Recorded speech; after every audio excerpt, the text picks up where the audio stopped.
Welcome to Simply Aunt Aggie. In this video, I'll be reading from the book The Nature Library Birds by Neltje Blanchan, published in 1926. The birds I'll be reading about are the cedar waxwing and the tanagers. The cedar waxwing, length 7 to 8 inches, about 1/5 smaller than the robin, larger than the sparrow.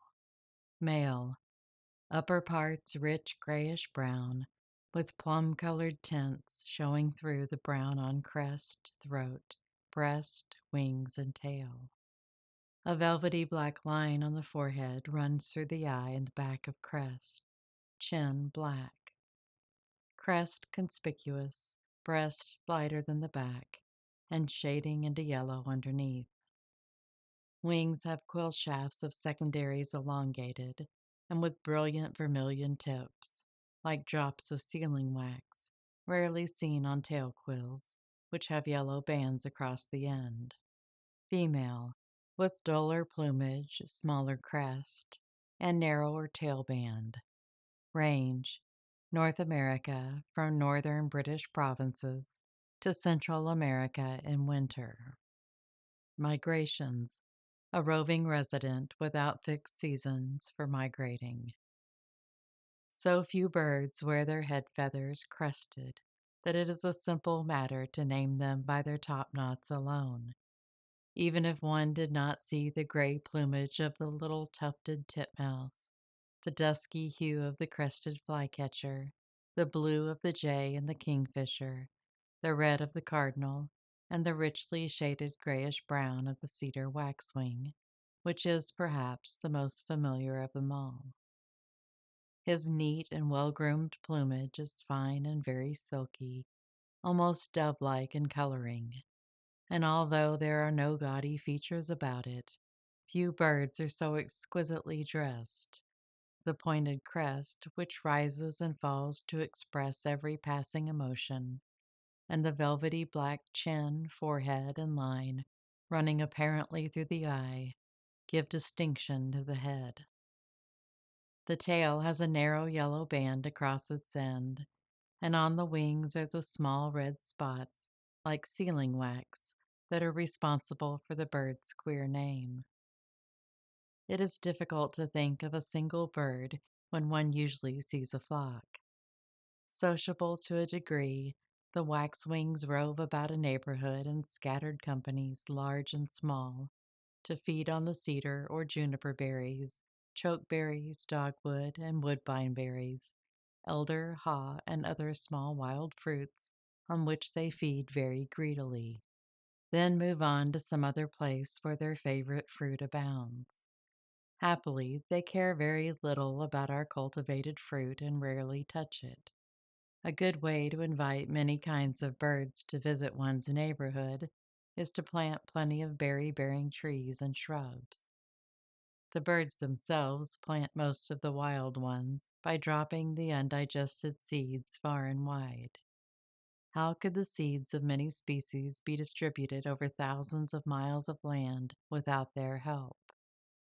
Feeder birds are responsible for no small part of the beauty of the lanes and hedgerows throughout their wide range from sea to sea and from Canada to Mexico and Central America. Nature makes her creatures work for her, whether they know they are helping her plans or not. When a flock of cedar birds enters a neighborhood, there is no noisy warning of their coming. Gentle, refined in manners, courteous to one another, almost silent visitors. They sit for hours nearly motionless in a tree while digesting a recent feast.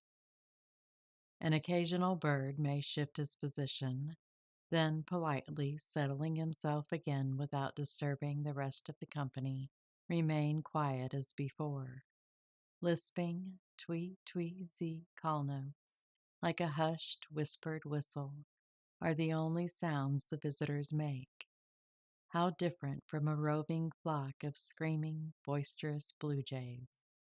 When rising to take wing, the squad still keeps together, flying evenly and swiftly in close ranks on a level with the treetops along a straight course, or wheeling suddenly, the birds dive downward into a promising leafy restaurant.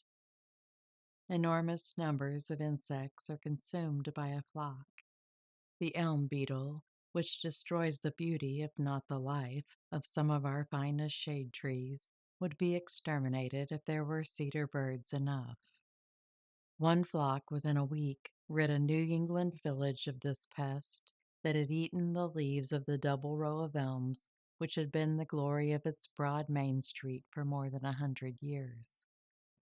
When you see these birds in an orchard, look for better apples there next year. Cankerworms are a bon bouche to them.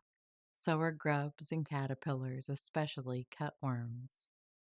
Some time after all the other birds, except the tardy little goldfinch, have nested, the waxwings give up the flocking habit and live in pairs.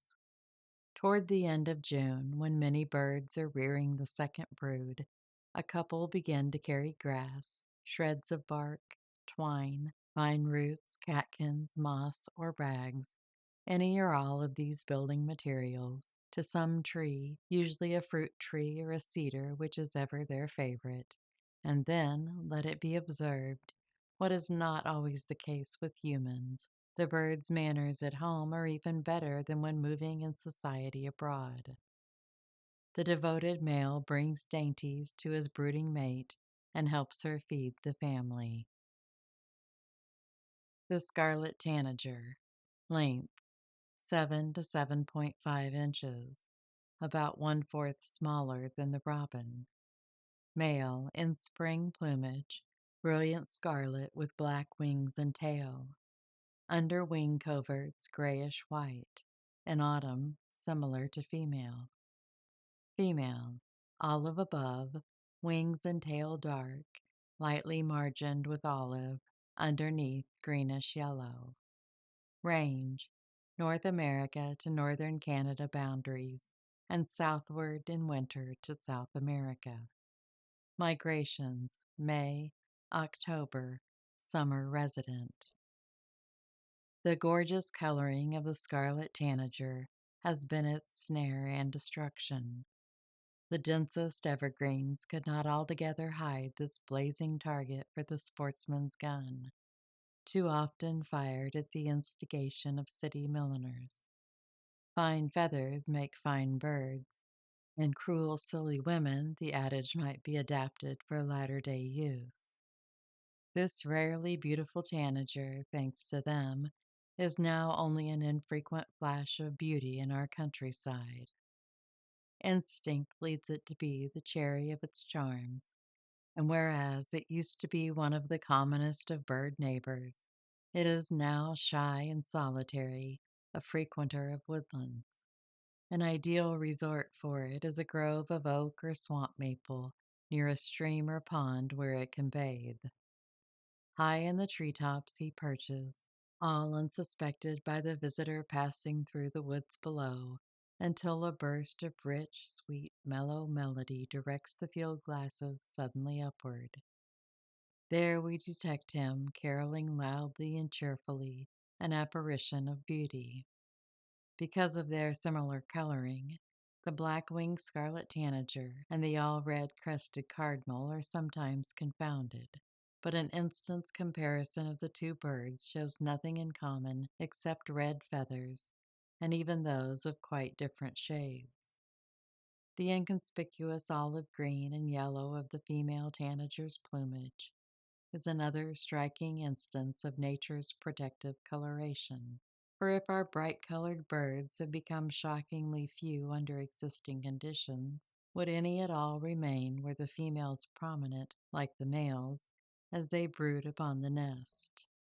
Both tanagers construct a rather disorderly-looking nest of fibers and sticks, through which daylight can be seen, where it rests securely upon a low horizontal branch of some oak or pine tree.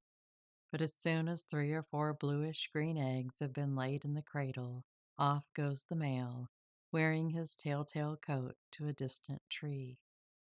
There he chirps by the hour, and sings his sweetest carol to the patient, brooding mate, returning to her side only long enough to feed her with the insects and berries that form their food. Happily for the young bird's fate, they are clothed at first in dull colors, and later with only here and there a bright touch of scarlet, to prove their claim to the parent, whose gorgeous plumage must be their admiration. But after the molting season, it would be a wise tanager that knew its own father. His scarlet feathers are now replaced by an autumn coat of olive and yellow, not unlike his mates. The summer tanager, length 7.5 inches, about one-fourth smaller than the robin. Male, uniform red. Wings and tail like the body.